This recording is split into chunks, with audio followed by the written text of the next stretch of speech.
Class शुरू होने से पहले हम मंगलाचरण करेंगे। ओम नमो भगवते वासुदेवाय। ओम नमो भगवते वासुदेवाय।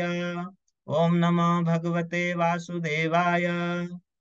ओम अज्ञानतिमिरन्धस्य ज्ञानाञ्जनशलाकया चक्षुरुन्मिलितं येन तस्मै श्रीगुरुवे नमः। श्रीचैतन्यमनोभीष्टं स्थापितं येन भूतले स्वयं रूपं कदा मह्यं ददान्ति स्वपदान्तिकम्। वन्देऽहं श्रीगुरु श्रीयुतपदकमलं श्रीगुरुन् वैष्णवांश्च श्रीरूपं साग्रजातं सहगण रघुनाथानितं तं सजीवं साद्वैतं सावधूतं परिजनसहितं कृष्णचैतन्यदेवम् श्री राधा कृष्ण पादान सहगण ललिता श्री विशाखान्वितांश्च। हे कृष्ण करुणा सिंधु दीनबंधु जगतपते गोपेश गोपिका कांत राधा कांत नमस्तुते। तप्त कांचन गौरांगी राधे वृंदावनेश्वरी वृषभानुसुते देवी प्रणमामि हरिप्रिये। नमो विष्णुपादाय कृष्णपृष्ठाय भूतले श्रीमते भक्ति वेदांत स्वामिन् इति नामिने। नमस्ते सरस्वते देवे गौरवाणी प्रचारिणे निर्विशेष शून्यवादी पाश्चात्य देशतारिणी। जय श्री कृष्ण चैतन्य प्रभु नित्यानंद श्री अद्वैत गदाधर श्रीवासादि गौर भक्त वृंद। हरे कृष्ण कृष्ण कृष्ण हरे हरे हरे राम राम राम हरे हरे। हरे कृष्ण।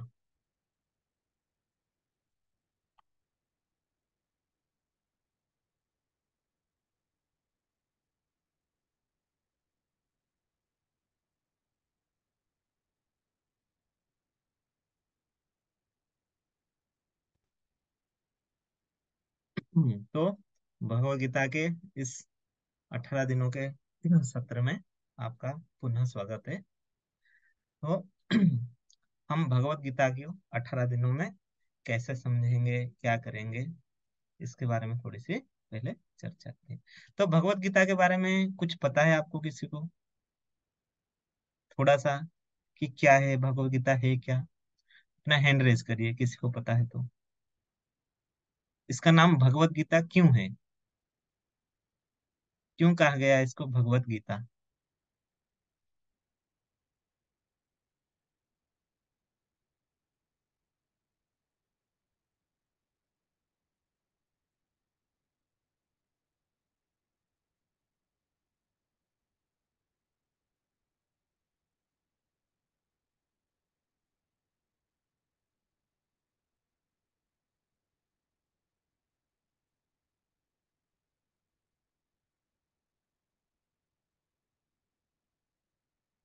हरे कृष्ण प्रभु जी, बोलिए।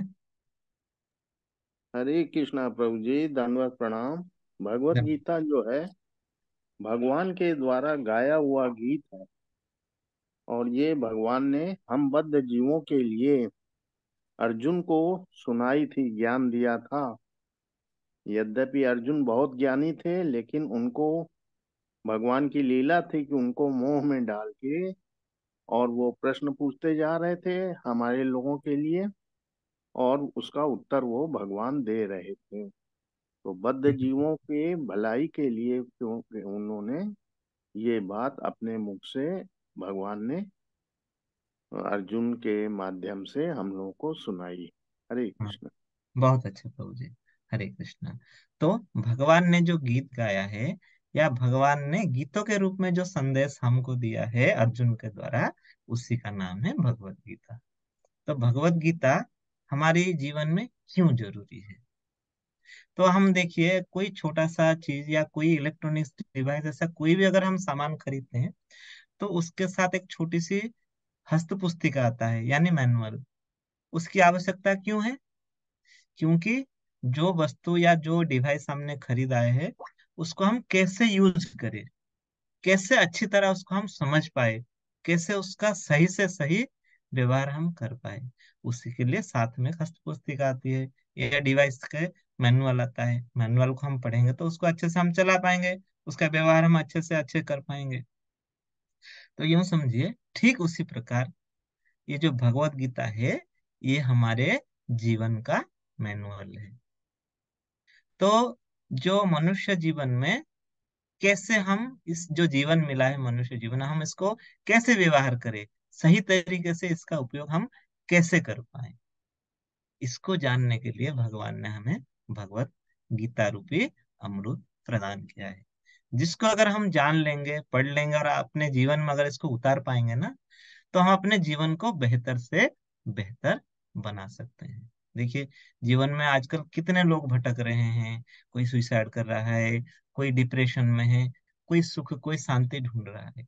ये जितने भी सारे असुविधाएं हैं ना, जो परेशानियां हैं, ये सबका हल हमें भगवत गीता में मिल सकता है, अगर हम उसे सही ढंग से पढ़ पाए, सही ढंग से जान पाए।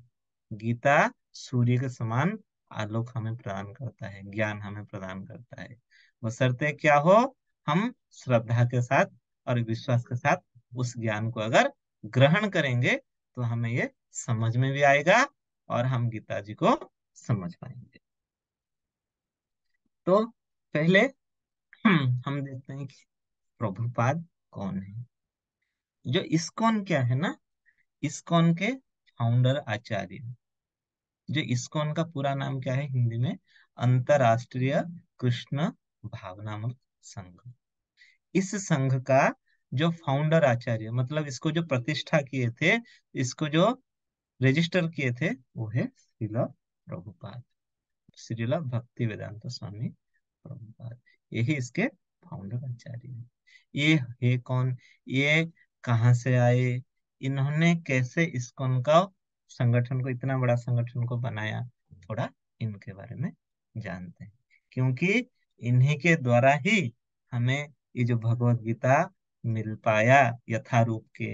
यथारूप का अर्थात जैसा का वैसा, अर्थात जैसे गुरुओं ने कहा, उनके शिष्यों ने कहा, उनके शिष्यों ने कहा, अर्थात गुरु शिष्य परंपरा। पहले क्या होता था, गुरु शिष्य परंपरा, जो गुरु बोलते थे उसको शिष्य सुनते थे, फिर वो अपने नीचे शिष्य को बताते थे।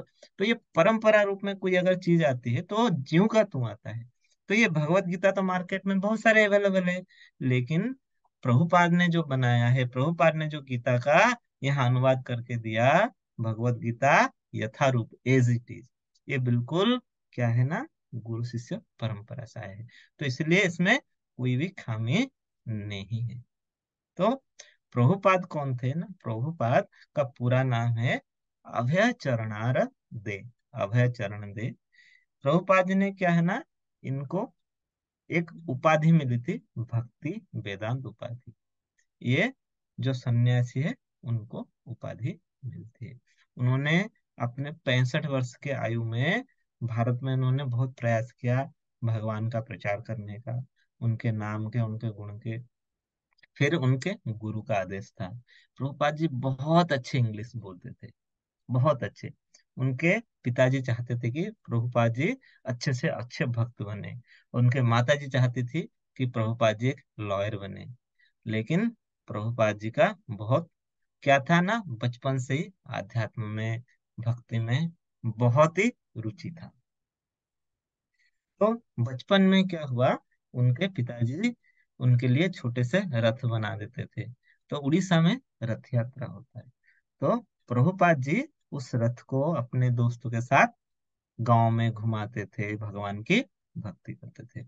उनका पिताजी का नाम था गौर मोहन देव। तो बचपन से ही प्रभुपाद बहुत होशियार थे पढ़ने में। इंग्लिश में तो इतने बढ़िया थे कि अंग्रेज भी शर्मा जाए उनके इंग्लिश सुन के, इतने बढ़िया इंग्लिश बोलते थे। तो उनके जो गुरु थे, वो है श्रीला भक्ति सिद्धांत सरस्वती ठाकुर।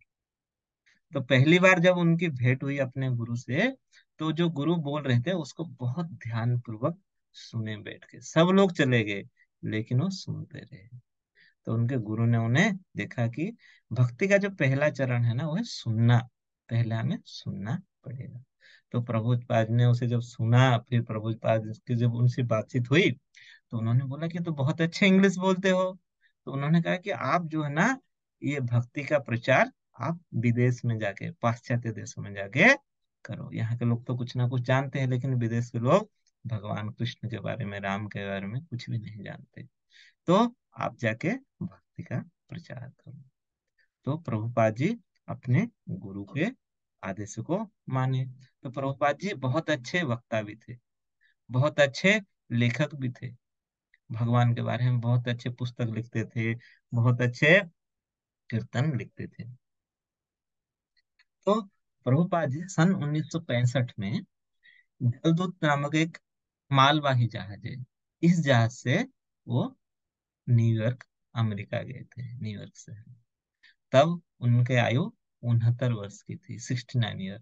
सोचो, 60 साल में लोग रिटायर्ड हो जाते हैं, लेकिन इस उम्र में भी वो भगवान का नाम का, भक्ति का, गुण का प्रचार करने के लिए विदेश गए। और विदेश में किसी को नहीं जानते थे। उनके पास मात्र 40 रुपए थे उस समय। बस अपने जमा पूंजी क्या थी उनके पास? भगवान की भक्ति, और जो पुस्तकें उन्होंने लिखी थी। तो वो चले गए अमेरिका प्रचार करने के लिए। तो सोचो, 30 दिनों में जाके वो अमेरिका में पहुंचे। हम लोग तो नॉर्मल जहाज में भी कैसे फ्लाइट में चले जाते हैं, सोचो वो कैसे मालवाही जहाज में किस प्रकार गए होंगे। और जाते हुए उन्हें 2 बार हार्ट अटैक भी आया। फिर भी उन्होंने हार नहीं मानी। उनका भगवान के प्रति बहुत भक्ति थी, श्रद्धा था। तो कैसे भी करके बोले कि मुझे अपने गुरु के आज्ञा का पालन करना है, भगवान की भक्ति का प्रचार करना है। तो वो कहाँ गए? अमेरिका गए। वहां जाके उन्होंने करीब करीब 1 साल तक बहुत कड़ा संघर्ष किया। फिर सन 1966 में, 13 जुलाई 1966 में, न्यूयॉर्क में वो, अमेरिका के न्यूयॉर्क में इस्कॉन की स्थापना की, इस्कॉन को रजिस्टर किया। फिर वहां उनके बहुत भक्त बने। पहले तो उन्हें जो भक्त मिले वो सारे हिप्पी थे। हिप्पी क्या थे? अमेरिका में ना, वो जितने से मतलब जो खराब से खराब काम, नशा करना, जुआ खेलना, अवैध संबंध रखना, सारे काम करते थे वो, मांस खाना। तो प्रभुपाद जी जब वहां गए, ऐसे लोगों को सोचे मैं कैसे इनका उद्धार करूं। क्योंकि भक्त हमेशा चाहता है, किसी के दुख नहीं देख पाता, सबको चाहता है कि सब भगवान से प्यार करे। तो उन्होंने सबका उद्धार किया। सबने नशा छोड़ दिया, प्रभुपाद जी के सारे शिष्य बन गए। यहाँ तक कि विदेशों में उन्होंने, प्रभुपाद जी जो रथ यात्रा अपने छोटे समय में गांव में करते थे, वही रथ यात्रा वो अमेरिका में की। उनके बहुत सारे अनुयायी हुए, बहुत सारे उन्होंने मंदिर बनाए, ऐसे बहुत सारे कीर्तन हुए। आज भी आप देखे होंगे विदेश में बहुत सारे लोग कीर्तन करते हैं, रथ यात्रा करते हैं। उन्होंने पृथ्वी के बहुत सारे 112 देशों का उन्होंने भ्रमण किया।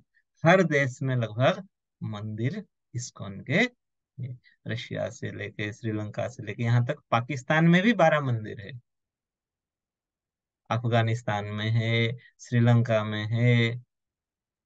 हर जगह उन्होंने भगवान के मंदिर की स्थापना की। फिर उनके बहुत सारे रचना है। उनका पहला रचना था बैक टू गॉड है, एक पत्रिका निकाली थी, कैसे हम भगवान के पास वापस जाए। उनके बहुत सारे लोग इंटरव्यू लेते थे, और सबको बोलते थे ये कृष्ण की इच्छा है कि सब कृष्ण से जुड़े। प्रभुपाद जी ने बहुत सारी भाषाओं में उनकी जो लेख है, वो लेख उपलब्ध है। रात को सिर्फ वो 2 घंटे सोते थे, और अपने जो है पुस्तक लेखन करते थे। भागवतम के भी उन्होंने ट्रांसलेशन किया संस्कृत से। भगवत गीता, ये सब इंग्लिश, जैसे संस्कृत से इंग्लिश में उन्होंने ट्रांसलेशन किया, सब लोगों को समझ दिया। अभी बहुत सारे ऐसे पुस्तक हैं, छोटे से लेके बड़े से लेके, उनका अगर हम पढ़ेंगे तो बहुत सारी, इतने आध्यात्मिक ज्ञान उसमें छुपी हुई है। बहुत अच्छा है हमारे जीवन में। अगर हम उसको उतार पाएंगे ना, हमारे जीवन की बहुत बहुत आध्यात्मिक विकास हो पाएगा। अब देखते हैं ये तो प्रभुपाद है। ये देखिए, ये जो हमारे विग्रह है, अर्च विग्रह, ये इस्कॉन मंगलुरु राधा गोविंद मंदिर के हैं। ये अभी हमारा नया मंदिर लगभग बन चुका है। जब अभी जो आने वाले बलराम जयंती में इसको हम पूरा उद्घाटन करेंगे। और ये मंदिर देखिए कहाँ स्थित है ना, coconut garden road, Kadri toll gate, Mangalore, Karnataka में है। इस मंदिर के जो अध्यक्ष है, प्रेसिडेंट है, हिज ग्रेस नाम निष्ठा दास प्रभु जी है। इन्होंने आईआईटी कानपुर से बीटेक कर रखी है। ये गोल्ड मेडलिस्ट है अपने समय के। इन्होंने अपना पूरा संपूर्ण जीवन भगवान के नाम कर दिया है। इन्होंने लगभग 25 से 30 वर्ष हो गए भगवान के सेवा में ही है। इनके जो माता पिता वो भी भगवान की सेवा में लगे हुए हैं। प्रभु जी बहुत अच्छे हैं, बहुत दयालु है। उनके अध्यक्षता में, उनके ही द्वारा हम ये कोर्स कर पा रहे हैं। बहुत सारे लोग इस कोर्स में जुड़े हुए हैं। आप जो कोर्स कर रहे हैं, शुरुआत में बहुत जुड़ते गए, अब लगभग 10 लाख छात्र इसमें जुड़े हुए हैं। ऑनलाइन में ही 10 लाख छात्र जुड़े हुए हैं जो ऐसे बहुत सारे कोर्स कर रहे हैं अलग अलग। तो भगवत गीता एक महाकाव्य ग्रंथ है जिसमें हमारी सभी समस्याओं के उत्तर है। ये महात्मा गांधी द्वारा एक आध्यात्मिक शब्दकोश माना जाता था, और ये पूरे विश्व के कई लोगों के लिए प्रेरणा की पुस्तक है। तो जैसे मैं शुरुआत में कहा था, भगवत गीता महाकाव्य ग्रंथ है। ये हमारे सभी समस्याओं का उत्तर देता है, कोई भी समस्या हो जीवन में। तो जैसे महात्मा गांधी भी कहते थे, वो अपने पास हमेशा भगवत गीता पुस्तक रखते थे। वो भी इसे अपना प्रेरणा की स्रोत मानते थे। तो आप सोचिए, जिसको देश इतना मानता है, वो भी इस पुस्तक को, इस महान ग्रंथ को अपने पास रखते थे। तो भगवत गीता को अगर हम आगे देखेंगे कि सभी, अगर जितने शास्त्र है ना, उस शास्त्र का क्या है ना, सार कहा गया है। जितने भी हमारे पास क्या होता है, देखिए, हमारा जीवन कितना मुश्किल से 100 साल तो अब कोई जी नहीं पाता, 70 साल, 80 साल, इतने में भी हर चीज में हम व्यस्त रहते हैं। तो हम पढ़ने के लिए हमें कितना समय मिलता है? तो जितने हमारे पुराण हैं, 18 पुराण, उप पुराण, 108 उपनिषद, ऐसे बहुत सारे शास्त्र है। तो इन शास्त्र को तो हम पढ़ नहीं सकते पूरा। तो ये जो शास्त्र का पूरा सार है ना, वो केवल भगवत गीता में है। अगर हम अच्छे से भगवत गीता को पढ़ लेंगे, तो समझ लीजिए हम पूरे शास्त्रों के सार को जान पाएंगे। भगवत गीता महाभारत का भीष्म पर्व में एक खंड आता है, उसमें भगवत गीता है। ठीक है। तो क्या कहते हैं ना, जो लोग गीता ध्यान करते हैं, महात्मा गांधी क्या कहते हैं, जो लोग गीता ध्यान करते हैं वो हर दिन ताजा आनंद और नए अर्थ प्राप्त करेंगे। गीता को अगर हम बार बार अध्ययन करेंगे, बार बार पढ़ेंगे ना, कभी आप पढ़ के देखिए, कोई पुस्तक हम एक बार पढ़ने के बाद जब दोबारा पढ़ते हैं या तिबारा पढ़ते हैं, तो हमें लगता है तो हम ये पढ़े हुए हैं, ये तो इतना आनंद नहीं मिलता। लेकिन भगवत गीता को हम जितनी बार पढ़ेंगे ना, हमें कुछ ना कुछ नया सीखने को मिलेगा। आप सोचेंगे कि मैंने ये पढ़ा था लेकिन अब कुछ नया मिल रहा है। फिर पढ़ेंगे और अच्छे से समझेंगे, कुछ और नया मिलेगा। आप जितनी बार इसके अध्ययन करते रहेंगे, उतना आनंद आपको मिलता रहेगा, उतना नए नए अर्थ आपको मिलते रहेंगे। आप सोचेंगे मैंने तो पहली बार पढ़ा था, ये इतना, ये अर्थ कहाँ था, ऐसा गूढ़ अर्थ इसमें कहाँ था। तो ऐसा ही है भगवत गीता। आप जितनी बार पढ़ेंगे, उतने नए नए आनंद आपको मिलेंगे, नए नए समझ आपको आएगा, नया नया अर्थ आपको मिलता रहेगा। ये भगवत गीता का रहस्य है। अब आइंस्टाइन इतने बड़े साइंटिस्ट है, पूरी दुनिया उनको मानती है। उन्होंने क्या क्या चीजें भौतिक विज्ञान में उन्होंने, और ब्लैक होल, गैलेक्सी, कैसी कैसी चीजों के बारे में उन्होंने, ब्रह्मांड के बारे में नए नए खोज किया, बताया। वो क्या कहते हैं ना, जब मैं भगवत गीता पढ़ता हूँ और महसूस करता हूँ कि भगवान ने इस ब्रह्मांड को कैसे बनाया है, जो इतना शानदार। तो हम भगवत गीता में पढ़ेंगे, वहां भगवान ने ब्रह्मांड के बारे में भी बताया है, कैसे ग्रह नक्षत्र क्या है, कैसे है, क्या है, इस सब के बारे में बताया है। तो जब आइंस्टाइन जैसे, इतने विलक्षण वैज्ञानिक इसको पढ़े थे, वो भी कह रहे कि मैं महसूस करता हूँ कि भगवान ने इस ब्रह्मांड को कैसे बनाया। तो सोचिए कि भगवत गीता कितना महत्व रखता है हमारे जीवन में।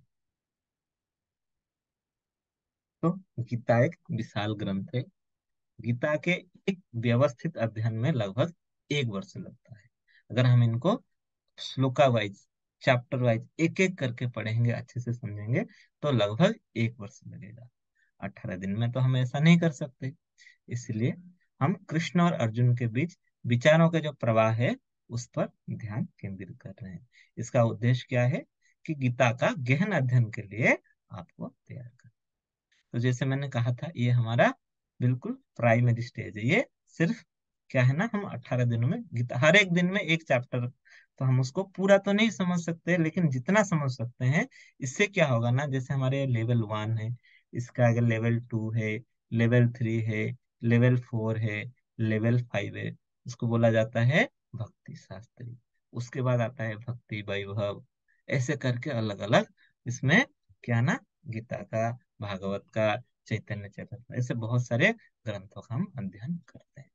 तो कैसे हम इसको अच्छे से आगे अध्ययन कर पाए, इसीलिए अभी हमारा उद्देश्य है कि हम पहले तैयार हो कि कैसे गीता को हम पहले समझे 18 दिनों में, फिर आगे बढ़ते रहे। ठीक है। तो भगवत गीता क्या है ना, अर्जुन की माया को कृष्ण की व्यवस्था समझना। अर्थात क्या है ना, पहले अर्जुन समझ नहीं पाए। क्या नहीं समझ पाए ना, वो द्वंद्व में पड़ गए, मोह में पड़ गए। किसकी वजह से ना, भगवान की माया की वजह से। तो भगवान ने माया क्यों की, भगवान ने मोह में क्यों डाला कृष्ण अर्जुन को ना। यदि अर्जुन भ्रमित नहीं होते तो कृष्ण को भगवत गीता बोलने के लिए कोई आवश्यकता नहीं होती। अगर अर्जुन तैयार हो जाता है मैं युद्ध करूंगा, तो भगवान कृष्ण क्यों बताते, बताते नहीं। अगर भगवान कृष्ण अर्जुन को भगवत गीता नहीं बोलते तो हम कैसे सुन पाते, हमारे पास ऐसे महाकाव्य कैसे आता। तो इसलिए अर्जुन भगवत गीता के स्पष्ट पहले श्रोता है। पहले अर्जुन ने भगवान से भगवत गीता सुनी, फिर भी वो भगवत गीता सभी के हित के लिए।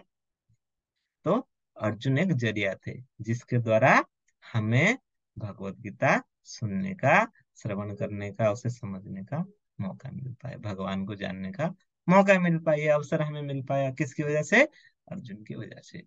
तो ये समझना हो कि अर्जुन भ्रमित क्यों है, इसलिए हुए कि भगवत गीता वो सुन पाए भगवान के द्वारा। भगवान की ये माया थी जिससे हम भी क्या है, ये अवसर प्राप्त कर सके। तो गीता के रहस्यवाद की यात्रा शुरू करते हैं। आप सबका स्वागत है। तो इस यात्रा में आपका पुनः स्वागत है। प्रयास करिए यात्रा में अंत तक आप साथ में रहे। तो क्या कहते हैं आदि शंकराचार्य भगवत गीता के बारे में। गीता शास्त्रम इदम पुण्यम यह पठेत प्रयतः पुमान् विष्णुपादम अवाप्नोति भय शोकादि वर्जितः। तो भगवत गीता एक दिव्य साहित्य है। जो इसे ध्यान पूर्वक पढ़ता है और उसके उपदेशों का पालन करता है, वह भगवान विष्णु का आश्रय प्राप्त करता है, जो कि समस्त भय तथा चिंताओं से मुक्त है।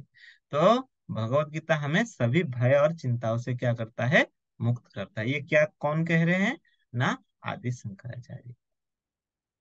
और क्या कह रहे हैं न, गीताध्ययनशीलस्य प्राणायाम परस्य च नैवे सन्ति हि पापानि पुनर्जन्म कृतानि च। तो यदि कोई भगवत गीता को निष्ठा तथा गंभीरता के साथ पढ़ता है, तो भगवान की कृपा से उसके सारे पूर्व दुष्कर्मों के फलों का उस पर कोई प्रभाव नहीं पड़ता। तो अगर हम गंभीरता और निष्ठा देखिए, दोनों चीज, गंभीरता से भी पढ़ेंगे और निष्ठा से भी पढ़ेंगे भगवत गीता को, तो क्या होगा, जितने भी हमारे पूर्व कर्म के फल है वो सारे नष्ट हो जाएंगे। आदि शंकराचार्य ये बात भगवत गीता के बारे में कह रहे हैं। तो हमें क्या करना पड़ेगा, पहले भगवत गीता पे तो ये विश्वास रखना पड़ेगा, भगवान पे और शास्त्र पे। भगवत गीता हमारा श्रेष्ठ शास्त्र है। ये पहले विश्वास करना पड़ेगा, निष्ठा रखना पड़ेगा, फिर गंभीरता से इसके बारे में हमें अध्ययन करना पड़ेगा, सुनना पड़ेगा, समझना पड़ेगा। तो हम समझ जाएंगे। इससे क्या होगा, हमारा जितने भी दुष्कर्म हमने किए हैं, जो भी कर्म प्रभाव, उस पर हम नहीं, कोई भी प्रभाव नहीं पड़ेगा। मलिने मोचनम पुंसा जल स्नानम दिने दिने सुकृत स्नानम संसार अमल नाशनम। तो मनुष्य जल में स्नान करके नित्य अपने को स्वच्छ कर सकता है जब हम नहाते हैं पानी में। लेकिन यदि कोई भगवत गीता रूपी पवित्र गंगा जल में एक बार भी स्नान कर ले, तो वह भौतिक जीवन या भव सागर की मलिनता से सदा सदा के लिए मुक्त हो जाता है। तो देखिए कितने अच्छी बात कह रहे हैं कि हम रोज नहाते हैं अपने आप को स्वच्छ करने के लिए, लेकिन ये जो भौतिक जीवन है, भव सागर है, इससे अगर हम मुक्त चाहते हैं तो अच्छे से एक बार हम गंगा जल रूपी भगवत गीता को पढ़ना होगा, समझना होगा। कैसे समझ पाएंगे? निष्ठा और गंभीरता के साथ। गीता सुगीत कर्तव्या किमन्योः शास्त्र विस्तरैः यस्वय पद्मनाभस्य मुख पद्मात् विनिः श्रुता। तो क्योंकि भगवत गीता भगवान के मुख से निकली है, अतएव किसी अन्य वैदिक साहित्य को पढ़ने की आवश्यकता नहीं रहती। केवल भगवत गीता का ही ध्यान पूर्वक तथा मनोयोग से श्रवण तथा पठन करना चाहिए। केवल एक पुस्तक भगवत गीता ही पर्याप्त है, क्योंकि यह समस्त वैदिक ग्रंथों का सार है और इसका प्रवचन भगवान ने किया है। तो भगवत गीता, जैसे मैंने शुरू में पूछा था आपको, भगवत गीता का नाम भगवत गीता क्यों है? क्योंकि ये भगवान के मुख से निकला है, भगवत गीता। देखिए, कोई चीज जब कहता है उसकी प्रामाण्यता सबसे ज्यादा होती है, क्योंकि इसको भगवान ने अपने मुख से कहा है, तो इसकी प्रामाणिकता सबसे ज्यादा सटीक कहा जाता है। तो अगर हम अपने जीवन में जो कम अवधि है, इस समय में अगर सभी साहित्यों को, सभी वैदिक शास्त्रों को पढ़ भी ना पाए, तो केवल अगर हम भगवत गीता को भी पढ़ेंगे ना, तो इससे हमारी सभी आवश्यकताएं पूरी हो सकती है। कैसे? ध्यान पूर्वक, मनोयोग से श्रवण और पठन करना चाहिए। भारतामृत सर्वस्वं विष्णु वक्त्राद्मिनिः श्रुतम् गीता गंगा गीता गंगोदकम पीत्वा पुनर्जन्म न विद्यते। जो गंगा जल पीता है वो मुक्ति को प्राप्त करता है। अतः उसके लिए क्या कहा जाए? जो भगवत गीता का अमृत पान करता हो। भगवत गीता महाभारत का अमृत है और इसे भगवान कृष्ण मूल विष्णु ने स्वयं सुनाया है। तो गंगा जल के समान है। तो अगर गंगा जल कोई पीता है तो मुक्ति प्राप्त करता है, ठीक ऐसे भगवत गीता का अमृत जो पान करता है, वो क्या होता है ना, उसकी भी मुक्ति हो जाती है। क्यों? क्योंकि इसे भगवान कृष्ण ने स्वयं सुनाया था। सर्व उपनिषदो गाव दोग्धा गोपाल नंदन पार्थ बच्छ सुधी भोक्ता दुग्धम गीतामृतम महत्। देखिए यहाँ क्या गया है कि यह गीतो उपनिषद, जैसे हमारे बहुत सारे उपनिषद है, गीता भी उसमें एक उपनिषद है। इसको गीतोपनिषद के नाम से जाना जाता है। तो भगवत गीता जो समस्त उपनिषदों का सार है, गाय के तुल्य है। और ग्वाल बाल के रूप में विख्यात भगवान कृष्ण इस गाय को दो रहे हैं। और क्या? अर्जुन बछड़े के समान है। पार्थ बच्चे यानी अर्जुन बछड़े के समान है। और सारे विद्वान तथा शुद्ध भक्त भगवत गीता के अमृतमय दूध का पान करने वाले हैं, जैसे आप और हम। फिर क्या कह रहे हैं? एकम शास्त्रम देव की पुत्र गीतम एक देव देव की पुत्र एव एक मंत्रस्तस्य नामानि यानि कर्माप्येकम तस्य देवस्य सेवा। क्या कह रहे हैं कि आज के युग में लोग एक शास्त्र, एक ईश्वर, एक धर्म तथा एक वृत्ति के लिए अत्यंत उत्सुक है। अतएव सारे विश्व के लिए केवल एक शास्त्र भगवत गीता हो। अगर सभी लोग एक शास्त्र भगवत गीता को अपना ले, समझ ले, तो क्या होगा ना, विश्व का कल्याण होगा। क्योंकि आजकल लोग एक ईश्वर, एक धर्म, एक वृत्ति के पीछे पड़े हुए हैं। तो सारे विश्व के लिए एक ईश्वर, वो कौन है? वो देव के पुत्र श्री कृष्ण। ये कौन कह रहे हैं ना? आदि शंकराचार्य। एक मंत्र, एक प्रार्थना हो, क्या है? भगवान के नाम का कीर्तन जो है, क्या है? हरे कृष्ण कृष्ण कृष्ण हरे हरे, हरे राम राम राम हरे हरे। और केवल एक कार्य क्या हो? भगवान की सेवा। तो पहला अध्याय के बारे में देखा हमने, भगवत गीता के महात्म्य के बारे में पढ़ा। अभी पहला जो अध्याय है, इसका नाम क्या है? अर्जुन विषाद योग, या सैन्य निरीक्षण, अर्जुन द्वारा सैन्य निरीक्षण। तो इस अध्याय में अर्जुन क्या करते हैं ना, सैन्य को देखते हैं। पहले तो हम देखेंगे कि राजा धृतराष्ट्र संजय से क्या प्रश्न पूछते हैं, फिर अर्जुन क्या करते हैं, और भगवान देखते हैं, और दुर्योधन क्या करते हैं, भीष्म क्या करते हैं, ऐसे जितने योद्धा हैं कौन कौन है, क्या क्या करते हैं। फिर अर्जुन क्या देखते हैं, युद्ध करने के लिए पहले तैयार होते हैं, क्यों युद्ध के लिए मना कर देते हैं, क्या क्या उनकी परेशानियां हैं, वो क्यों युद्ध नहीं करना चाहते हैं, क्यों वो मोह में पड़ जाते हैं, इसके बारे में हम अभी इस अध्याय में पढ़ेंगे। तो हरे कृष्ण प्रभु जी। हरे कृष्ण माता जी।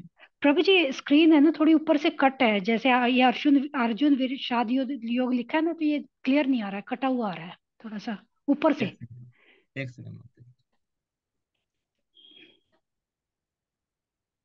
ये वहाँ ये जो चीज आप जहाँ पे अभी एरो है ना, ये चीज। नीचे कर देता हूँ।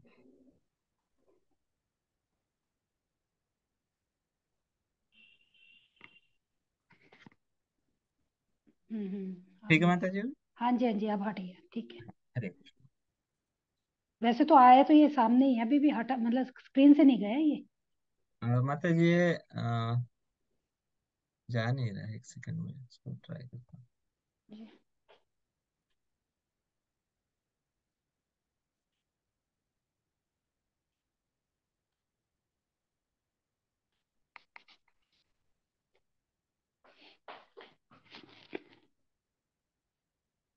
हाइड नहीं हो रहा मतलब। कोई बात नहीं प्रभु जी, ठीक है।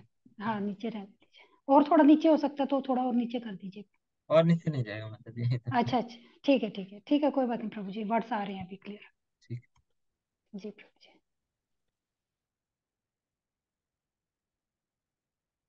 तो पहला श्लोक है क्या?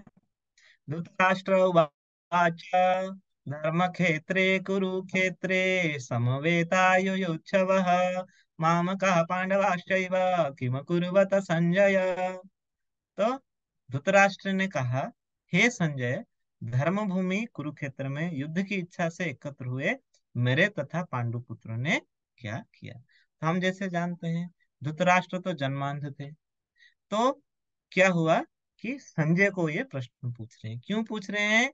क्योंकि संजय को दिव्य दृष्टि वेदव्यास जी ने दिया था, जिससे क्या हो कि युद्ध क्षेत्र में जो जो भी घटना घटित हो रही है वो उसे देख पाए, और राजा धृतराष्ट्र को वो बता पाए। तो धृतराष्ट्र का पहला प्रश्न क्या था? क्या पूछ रहे हैं कि हे संजय, कुरुक्षेत्र जो धर्म क्षेत्र है, धर्म भूमि है, यहाँ पे जो युद्ध की इच्छा से मेरे पुत्र तथा पांडु के पुत्र, तो यहाँ पे हम क्या है ना, धृतराष्ट्र की मनोदशा को देख सकते हैं। दोनों किसके पुत्र है? उन्हीं के तो वंशज है, उन्हीं के छोटे भाई के तो पुत्र है। कौन? पांडव, जिनके पिता नहीं है। फिर भी वो क्या कर रहे हैं, दोनों में फर्क कर रहे हैं। वो अपने पुत्रों को तो बोल रहे हैं कि मेरे पुत्र, और पांडु के पुत्र, पर है तो उन्हीं के एक ही वंशज। तो आज के समय पे भी ऐसे बहुत लोग हैं जो अपने पुत्र मोह में अंधे हो रखे। तो वो ये प्रश्न पूछ रहे हैं। इससे हमें ये पता लगता है कि धृतराष्ट्र क्या है ना, कैसे भयभीत थे। वो जानते थे कि भगवान श्री कृष्ण पांडवों के साथ है, तो युद्ध में उनकी ज्यादा पलड़ा भारी है, इसलिए संजय से प्रश्न पूछे।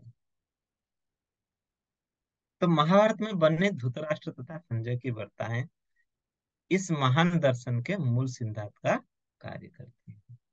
माना जाता है कि इस दर्शन की प्रस्तुति कुरुक्षेत्र के युद्ध स्थल में हुई, जो वैदिक युग से पवित्र तीर्थ स्थल रहा है। इसका प्रवचन भगवान द्वारा मानव जाति के पथ प्रदर्शन हेतु तब किया गया जब वो इस लोक में स्वयं उपस्थित थे। तो भगवान जब थे तब उस समय जब युद्ध चल रहा था, और युद्ध के बीच में कुरुक्षेत्र को धर्म क्षेत्र कहा गया। क्यों? वहां बहुत सारे तपस्वी तपस्या करने जाते थे। ये पवित्र तीर्थ स्थल है, वहां व्यास नदी बहती है।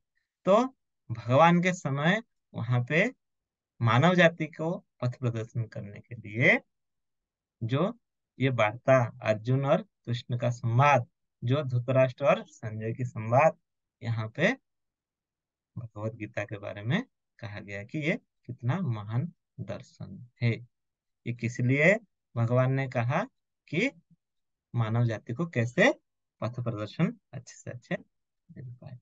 फिर क्या हुआ ना, संजय ने क्या उत्तर दिया? संजय ने कहा, हे राजन, पांडु पुत्र द्वारा सेना की व्यूह रचना देखकर राजा दुर्योधन अपने गुरु के पास गया और उनसे ये शब्द कहे।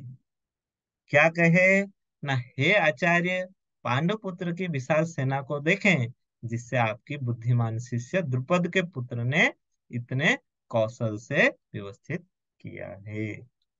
तो क्या कह रहे हैं ना, उस समय राजन पांडुपुत्र द्वारा क्या ना, दुर्योधन द्रोण के पास गए। आचार्य कौन है? द्रोण है। तो द्रोण से उन्होंने क्या कहा? ये कहा कि आपके बुद्धिमान शिष्य द्रुपद को देखिए। तो राजा द्रुपद के जो पुत्र है ना, उनके बारे में कह रहे हैं। उनका नाम है दृष्टद्युम्न। वो पांडव की ओर सेनाध्यक्ष थे। तो सेनापति थे, वो भी सेना को सजा रखा था। उन्होंने कहा, देखिए, जो द्रुपद, राजा द्रुपद और द्रोण के बीच में क्या है ना, कुछ इशू हो गए थे। वो दोनों पहले मित्र थे, बाद में शत्रु बन गए।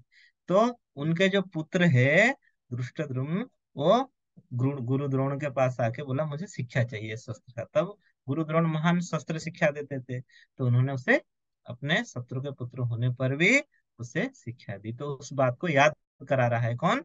दुर्योधन। कि देखिए, आपके सिखाए हुए शस्त्र विद्या उसी शिष्य ने आपके विपरीत लड़ाई के लिए तैयार हुआ है, और कितने अच्छे से सैन्य को व्यवस्थित किया है हमारे अपोजिशन पार्टी ने। तो दुर्योधन भी क्या हुआ, इससे थोड़ा भयभीत हुआ कि वो भी हमारे सारे जो गुरु के जितने जितने भी सैन्य कलाएं वो भी जानता है, इसलिए वो भयभीत हुआ ना। देखिए, और द्रोण को भी कहा कि आप तो पांडवों के पहले से हितैषी रहे, तो आप अभी हमारे तरफ से लड़ रहे हैं, तो हमारा ध्यान रखें। फिर क्या हुआ ना, तब कुरुवंश के वयोवृद्ध परम प्रतापी एवं वृद्ध पितामह ने सिंह के गर्जना की सी ध्वनि करने वाले अपने शंख को उच्च स्वर से बजाया, जिससे दुर्योधन को हर्ष हुआ। तो पहले क्या होता था, युद्ध आज की तरह नहीं होता था। युद्ध में नियम होते थे कि युद्ध सुबह शुरू होगी। कैसे शुरू होगी ना, शंख बजा के शुरू होगी, शंख बजा के समाप्त होगी। तो युद्ध युद्ध शुरू करने की जो घोषणा पितामह भीष्म ने किया, अपना शंख फूंककर। कैसे ना, उच्च स्वर से। कैसे स्वर ना, शंख की, सिंह की गर्जना समान शंख उन्होंने बजाया और युद्ध शुरू किया, जिससे सुनकर क्या ना, दुर्योधन को हर्ष हुआ। बोले कि अब युद्ध का घोषणा करेंगे।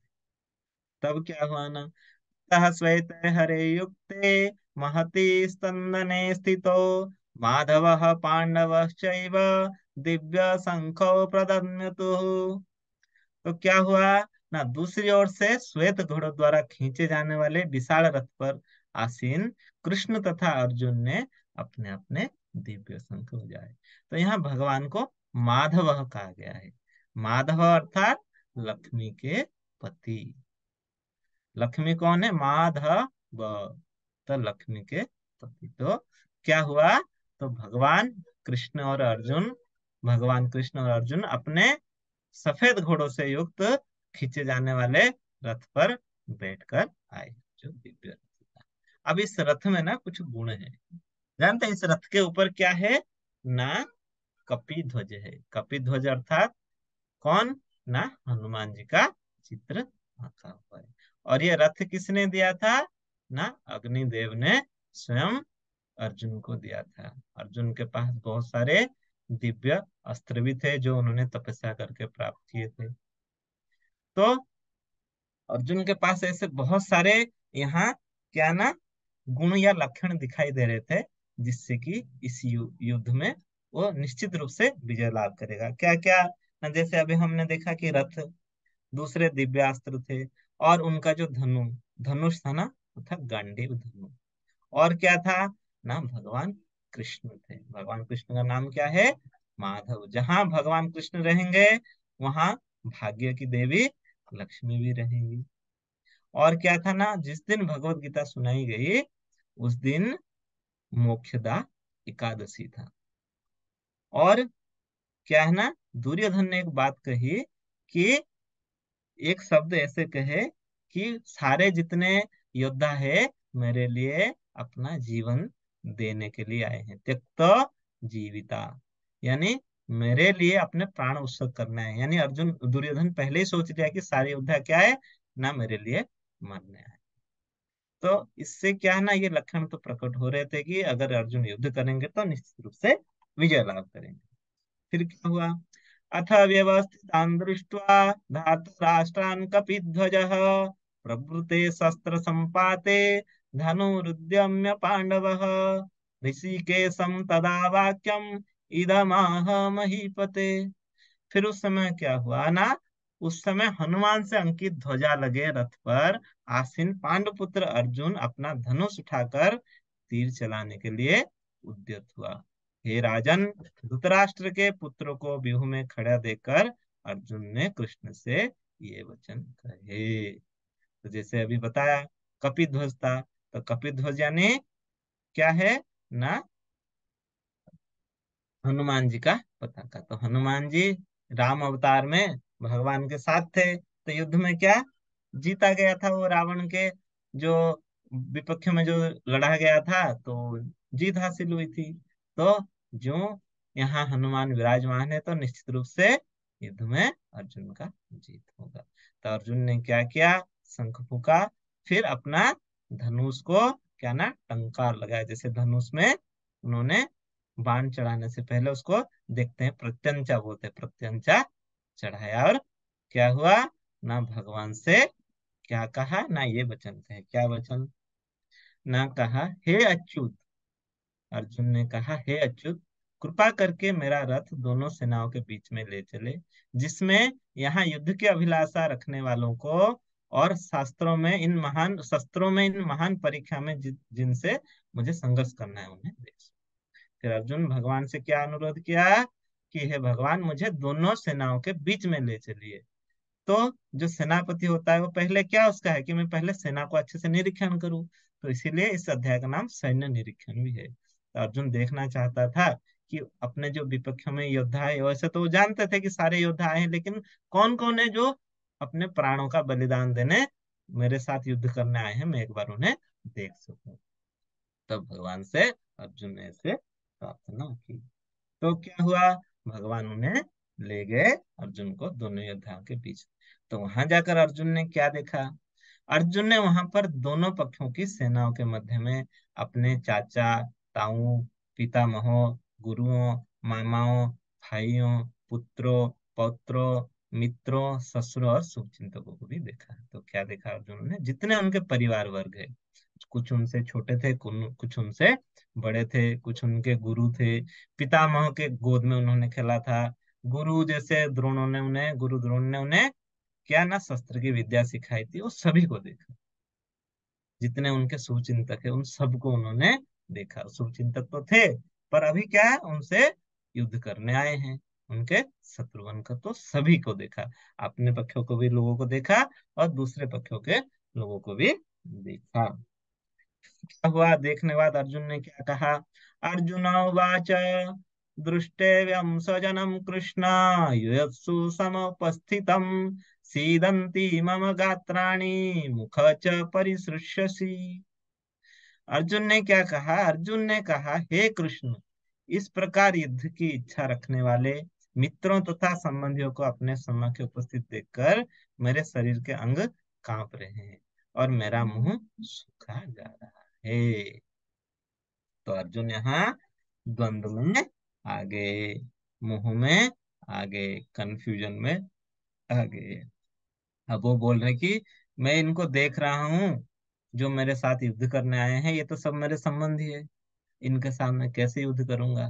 वो पितामह ने मुझे बचपन से पाला है, मैं उनके गोद में खेला हूँ, ये गुरु ने मुझे हाथ में पकड़ के तीर चलाना सिखाया है। अब मैं कैसे इनके साथ युद्ध करूंगा? अब इनको देखकर क्या हो रहा है ना, मेरे शरीर के अंग कांप रहे हैं, मुंह सूख रहा है, होठ सूख रहा है, गला सूख रहा है, मैं कैसे युद्ध करूंगा? मुंह में से वो द्वंद्व में आ गया। कभी जीवन में हमारे पास भी ऐसे द्वंद्व आते हैं, क्या करेंगे क्या नहीं करेंगे हम समझ नहीं पाते हैं। तो ऐसे मोह में फंसे जैसे अर्जुन को क्या हुआ, भगवत गीता की प्राप्ति हुई, भगवान भगवत गीता सुना। तो हम भी कभी ऐसे फंसे तो भगवत गीता अगर अध्ययन कर रखे होंगे तो हम निश्चय उस परिस्थिति से बाहर निकल पाएंगे। तो फिर क्या कहा, हे कृष्ण, इस युद्ध में अपने ही स्वजनों का वध करने से ना तो मुझे कोई अच्छाई दिखती है और ना मैं उससे किसी प्रकार की विजय, राज्य या सुख की इच्छा रखता हूँ। तो अब अर्जुन कह रहे मैं किसके लिए युद्ध कर रहा हूँ? अपनों के लिए तो युद्ध करता है, अपने के लिए तो कोई सुख चाहता है। युद्ध में जब सब मर जाएंगे, कोई अच्छाई मुझे दिख ही नहीं रही है, तो मैं राज्य किसको लेकर प्राप्त करूंगा? विजय भी हो जाऊंगा तो राज्य को सुख की इच्छा मुझे नहीं है। मुझे इसमें कोई भी अच्छी चीज नहीं दिखाई दे रही कि मैं अपने लोगों को ही मार के कैसे मैं बनूंगा, विजय क्यों करूंगा, लाभ क्यों इसमें करूंगा? पर अर्जुन ये नहीं समझ पा रहे हैं कि इसके पीछे किसका हाथ है, ना कोई कारण है। किसके? ना भगवान की इच्छा है, भगवान का कोई कारण है। तो क्या कह रहे हैं आगे, ना हे गोविंद, हमें राज्य सुख अथवा इस जीवन से क्या लाभ, क्योंकि जिन सारे लोगों के लिए हम उन्हें चाहते हैं वही इस युद्ध में खड़े हैं। हे मधुसूदन, जब गुरुजन, पितृगण, पुत्रगण, पितामह, मामा, ससुर, पौत्रगण, साले तथा अन्य सारे संबंधी अपना धन एवं प्राण देने के लिए तत्पर है और मेरे सम्मुख खड़े हैं, तो फिर मैं इन सब का क्यों मारना चाहूंगा? भले ही वह मुझे क्यों ना मार डाले। हे जीवों के पालक, मैं इन सबों के से लड़ने को तैयार नहीं, भले ही बदले में मुझे तीनों लोग क्यों ना मिलता हो। इस पृथ्वी की बात ही छोड़ दो, भला धृतराष्ट्र के पुत्र को मारकर हमें कौन सी प्रसन्नता मिलेगी? तो वही बात है, अर्जुन कह रहे हैं कि हे गोविंद, भगवान का एक नाम यहाँ गोविंद दिया गया है। गोविंद मतलब जो हमारे इंद्रियों को सुख प्रदान करते हैं, नियंत्रण करते हैं, जो सबके इंद्रियों के बारे में हमारा जानते हैं। तो कह रहे हैं कि जब ये सब मेरे अपने ही लोग हैं, अब मुझे ही मारने के लिए यहाँ खड़े हैं, अब मैं उन्हें मारूं वो मुझे मारे, तो इस अगर सभी मर जाएंगे, अगर मैं जीत भी जाऊं, तो किसको लेके मैं राज्य चलाऊंगा? कौन रह जाएगा? ये तो सब मेरे अपने ही मर जाएंगे। तो ये पृथ्वी लोग छोड़ो, मुझे अगर तीनों लोग भी मिल जाए ना, तो भी मैं युद्ध नहीं करूंगा। तो धृतराष्ट्र के पुत्र को मारकर मुझे क्या लाभ होगा? तो ऐसा कहकर क्या हुआ, उन्होंने युद्ध करने के लिए बोला कि मैं तो युद्ध नहीं करूंगा। तो उन्होंने मना किया। तो एक एक करके वो कह रहे हैं भगवान से। और क्या कह रहे हैं ना, कुल का नाश होने पर सनातन कुल परंपरा नष्ट हो जाती है और इस तरह शेष कुल भी अधर्म में प्रवृत्त हो जाता है। तो कह रहे हैं अगर सब मर जाएंगे तो क्या होगा? कुल का नाश हो जाएगा और जो सनातन परंपरा है वो भी नष्ट हो जाएगी। और जब कोई वयोवृद्ध नहीं रहेगा, कोई बताने वाला, परंपरा बताने वाला, सनातन का ज्ञान देने वाला नहीं रहेगा, तो क्या होगा ना, कुल के जो भी लोग हैं वो, जो भी नए नए लोग होंगे, क्या ना, अधर्म में प्रवृत्त हो जाएंगे, धर्म की राह में नहीं चलेंगे। आज भी देखो, अगर सही लोग, सही ज्ञान नहीं मिल पाता उन्हें, तो क्या होता है, अधर्म का मार्ग में चले जाते हैं, जा रहे हैं ना। तो अर्जुन भी बोल रहे हैं कि अगर नहीं मिलेगा, सब लोग मर जाएंगे, तो परंपरा नष्ट हो जाएगी, तो लोग अधर्म में प्रवृत्त हो जाएंगे।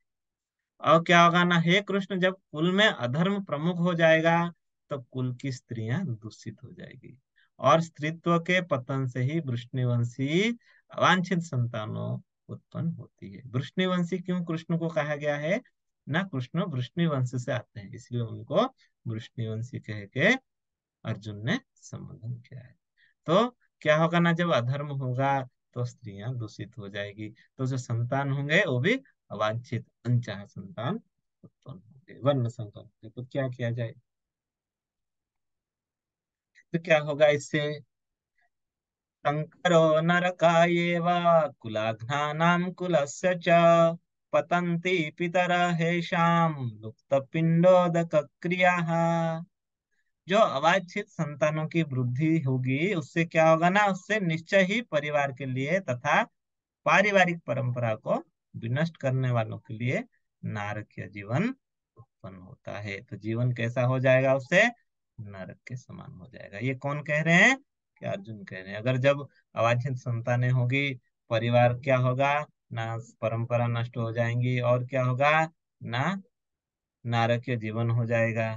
ऐसे पतित कुलों के पुरखे पितर लोग गिर जाते हैं, क्योंकि उन्हें जल तथा पिंडदान देने की क्रियाएं समाप्त हो जाती है। तो क्या होगा ना, जो पितृ है उनको पिंडदान नहीं हो पाएगा। क्यों? क्योंकि उन्हें पता ही नहीं होगा कि क्या करना है क्या नहीं करना है, क्योंकि वो परंपरा तो नष्ट हो जाएगा।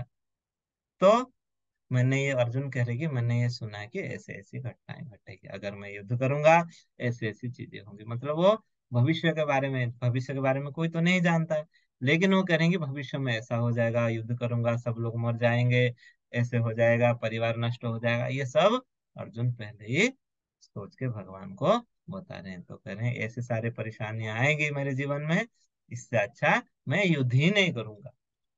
तो अगर किसी परेशानी में हम पड़ गए, अगर हम उससे मुंह मोड़ लेंगे तो वो परेशानी क्या निकल जाएगी? या उससे लड़ना पड़ेगा, उसको क्रॉस करके हमें आगे जीवन में बढ़ना पड़ेगा, है ना? तो अर्जुन यहाँ कह के बोलते कि मैं युद्ध नहीं करूं। फिर संजय ने क्या कहा? संजय उवाच एव मुक्तार एव मुक्त्वार्जुनः संख्ये तपस् रथोपश्य उपविशत् विसृज्य ससरं चापं शोक संविघ्न मानसः। तो संजय ने क्या कहा? युद्ध भूमि में इस प्रकार कहकर अर्जुन ने अपना धनुष तथा बाण एक और रख दिया और शोक संतप्त चित्त से रथ के आसन पर बैठ गया। फाइनली अर्जुन ने क्या कहा कि मैं अब युद्ध नहीं करूंगा। तो उन्होंने अपने धनुष और बाण को क्या कहा करा ना, रथ के एक तरफ रख दिया और शोक और चिंता में रथ में बैठ गए। बोले कि मैं तो युद्ध करूंगा ही नहीं, चाहे कुछ भी हो जाए।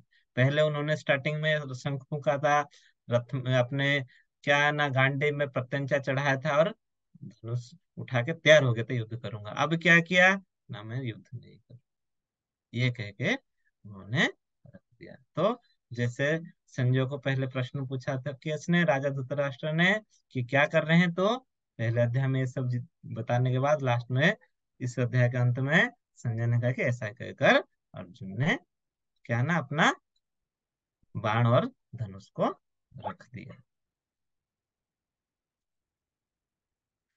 तो इसलिए इस अध्याय का नाम है अर्जुन विषाद। अर्जुन विषाद में क्यों आए, क्यों अर्जुन शोक किए, और कैसे उन्होंने संजय का निरीक्षण किया।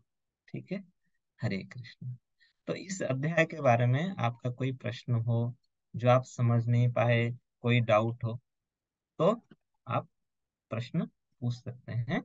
अभी हम क्वेश्चन आंसर का सेशन रखेंगे।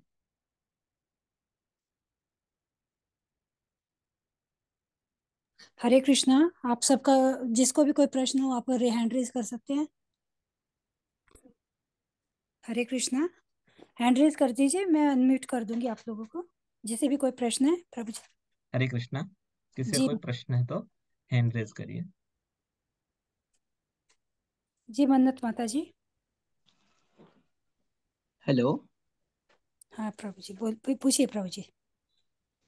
अ, मुझे ये सवाल था कि क्या एक बार आप पूरे जो भी महाभारत के जो भी पात्र हैं उन सब के नाम और उनके संबंध बता सकते हैं?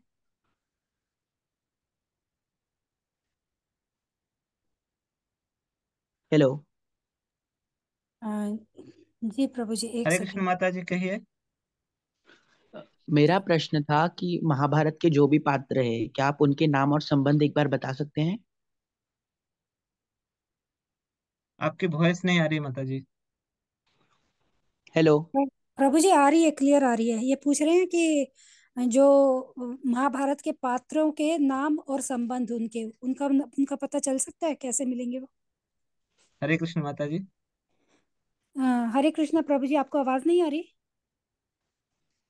आ रही। हरे कृष्णा प्रभु जी। उन तक आवाज नहीं पहुंच पा रही है, शायद उनके नेटवर्क में कोई इशू हो गया।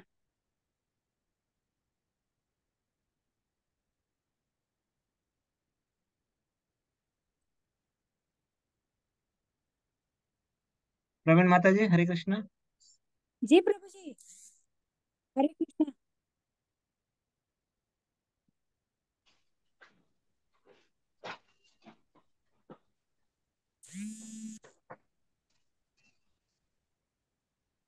हानि को कॉल कर ले।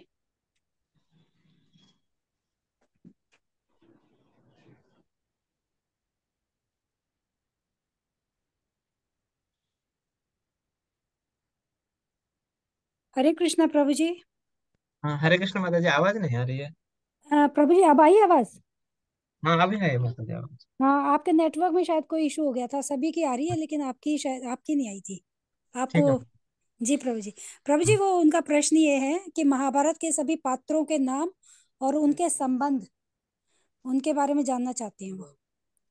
ओ माता जी, महाभारत में तो बहुत अनेक से इतने सारे, जैसे देखिए भगवान जब कोई लीला करने आते हैं ना, उनके बहुत सारे पार्षद आते हैं, तो उनके साथ वो सभी आते हैं। जो वो जाते हैं तो सब उनके धाम को वापस चले जाते हैं। ऐसे तो महाभारत में बहुत सारे ऐसे हैं, लेकिन उनके जो प्रमुख प्रमुख में जैसे आप देखेंगे भगवत गीता में, तो प्रथम अध्याय में ही दुर्योधन क्या करते हैं ना, अपने सेना के बारे में और जो पांडवों के सेना के बारे में बताते हैं कि कौन कौन है, कि कैसे कैसे लोग हैं, कौन कौन करने आया है युद्ध। ठीक है। तो उसमें वो बताते हैं कि जैसे कौन ना, भीष्म, कर्ण, कृपाचार्य और कौन, अश्वत्थामा, विकर्ण, सोमदत्त पुत्र भूरिश्रवा, ये सब है। और कौन कौन है ना उनके सेना में, जैसे कौन है, अर्जुन, भीम, ये पंच पांडव है। उनके साथ और कौन है, नाम देखेंगे तो पांडवों के 5 पुत्र है, फिर अभिमन्यु है। तो ऐसे बहुत सारे योद्धा के बारे में वर्णन है। जो अक्षौहिणी सेना कहते थे, वो बहुत बड़ी सेना होती थी। तो हम तो ऐसे एक एक करके देखेंगे तो बहुत सारे उनका नाम भी लिख पाना कठिन होगा।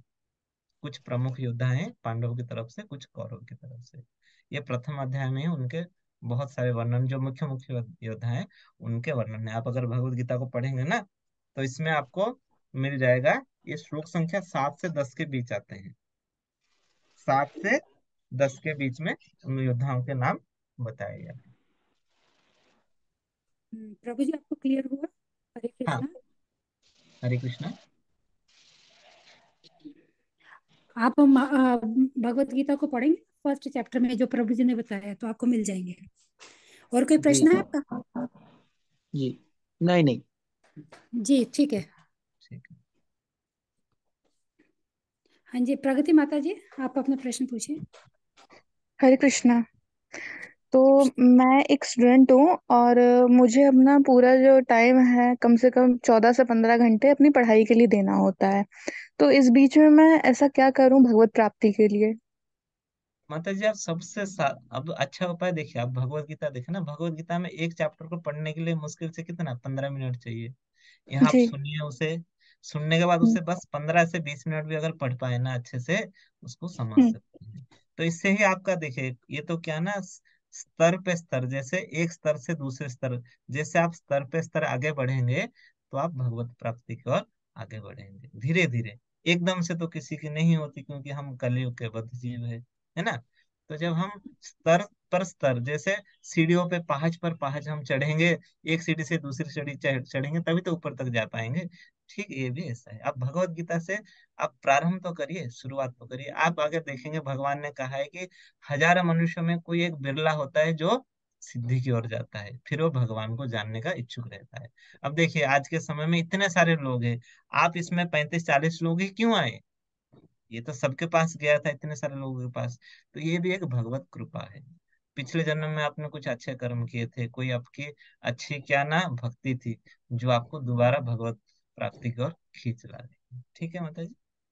जी गुरु जी, अभी मैं जैसे रोज 2 से 3 श्लोक जितना मुझसे हो पाता है, तो ठीक है, मैं समय देके करती हूँ उसके लिए तो। ठीक है, बहुत अच्छी बात है। जी, धन्यवाद।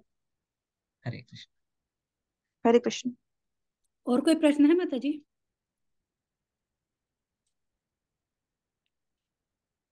शिवांगी माता जी, हरे कृष्णा। हरे कृष्णा माता जी। हरे कृष्णा प्रभु जी, दंडवत प्रणाम। धन्यवाद माता जी, हरे कृष्ण। प्रभु जी, मेरा सवाल था कि पहले अध्याय का निष्कर्ष क्या है, और ये पढ़ने के बाद फिर इनका एप्लीकेशन क्या होता है, लाइक अपने लाइफ में कैसे अप्लाई करें इसको। देखिए, क्योंकि यहाँ पे तो अर्जुन और कृष्ण जी की बातें चल रही हैं कि वो धर्म संकट में है, कि उन्हीं के परिवार के लोग हैं वहां पे, तो वो युद्ध कैसे करे, उन सबको मार के उनको पाप लगेगा, और बहुत सारे दुविधा उनके मन में आ रहे हैं। तो इसको लाइक इसका निष्कर्ष क्या निकल रहा है, और फिर इसे हम अपनी लाइफ में क्या लेसन ले सकते हैं। देखिए पहली बात सुनिए, इसमें भगवान कृष्ण ने कितने उत्तर दिए हैं? कुछ उत्तर दिए हैं? नहीं, यहाँ तो सिर्फ नहीं। कन्वर्सेशन चल रहा है। बस अभी तो पहला प्रश्न, पहला जो है इसमें हमें सीखने को मिलता है, पहले हमें धैर्य पूर्वक सुनना पड़ेगा। क्या करना पड़ेगा? श्रवण करना पड़ेगा। नहीं। भगवान ने पहले अच्छे से प्रश्नों को सुना, सुनने के बाद ही तो उत्तर दिए। दूसरा, हमें क्या सीखने को मिला कि अर्जुन जैसे क्या करते थे, अभी तो युद्ध भी नहीं हुआ, कुछ भी नहीं हुआ ना, उन्होंने पहले हम्म। भविष्य के बारे में कि ऐसा हो जाएगा, सब लोग मर जाएंगे, मैं राज्य का क्या करूंगा। अब ये भी पता नहीं कि वो युद्ध जीतेंगे या हारेंगे, पता है? पता नहीं है उन्हें। नहीं। फिर बोलने कि अगर सब मर जाएंगे तो मैं क्या करूंगा, सारे दूषित हो जाएंगे, स्त्रियां ऐसी वर्ण संकर पैदा हो जाएंगे, उनसे पिंड नहीं मिलेगा। तो हमें भविष्य की इतनी चिंता नहीं करनी चाहिए। क्या चिंता कि जो अभी हमें जानते ही नहीं भविष्य में क्या होगा, हमें तो कल क्या होगा पता नहीं है, फिर भी इतने हम व्यर्थ की चिंता क्यों करें, है ना? तो ये सीख तो हमें एक ये मिलती है कि अर्जुन कितनी चिंता कर रहे हैं कि भविष्य में ऐसा हो जाएगा, ये हो जाएगा। तो हमें भी ऐसे व्यर्थ चिंता नहीं करनी चाहिए। और क्या सीख मिलती है पहले श्लोक में? क्या ना भेदभाव, कौन ना एक राजा जो इतने पद पे बैठा हुआ है, सर्वश्रेष्ठ व्यक्ति है राज्य का, वो अपने बच्चों में और अपने भाई के बच्चों में क्या कर रहा है? भेदभाव देख रहा है या नहीं? ये भी तो सीख मिलती है कि भेदभाव नहीं करनी चाहिए। ऐसे बहुत सारे इस अध्याय में, पहला अध्याय का नाम ही तो यही है इसीलिए। और मोह में पड़ के जब हम कंफ्यूजन हो जाए क्या करें, इसके बाद हम पढ़ेंगे कि दूसरे अध्याय में, इसलिए मैंने कहा कि एक कड़ी से दूसरी कड़ी जुड़ी हुई है। अगर आप इसको कंटिन्यू पढ़ेंगे तभी आप इसको समझ पाएंगे। अब हम दूसरे अध्याय में जब भगवान बोलना शुरू करेंगे, तब हम समझेंगे कि अर्जुन के मोह द्वंद कैसे दूर हो रहा है, भगवान क्या कह रहे हैं। ठीक है माता जी। हरे कृष्ण माता जी। शिवांगी माता जी, आपको क्लियर हुआ? हरे कृष्णा। कोई और प्रश्न है? किसी और का कोई प्रश्न है? हरे कृष्णा। हैंड रेज कीजिए प्लीज, या फिर चैट बॉक्स में आप लिख सकते हैं। अगर आपको किसी को कोई प्रश्न है तो चैट बॉक्स में भी आप लिख सकते हैं।